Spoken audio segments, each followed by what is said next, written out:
Hello guys, in this video we're going to talk about how to add multiple devices to Microsoft Authenticator. So this will come down to two factors.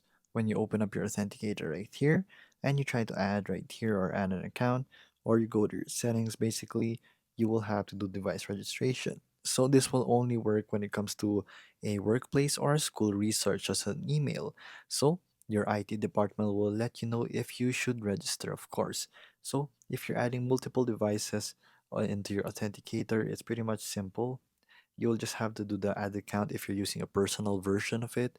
But if you're using a work or, as I said, an email for school, you will have to do the device registration and you can scan with a QR code basically.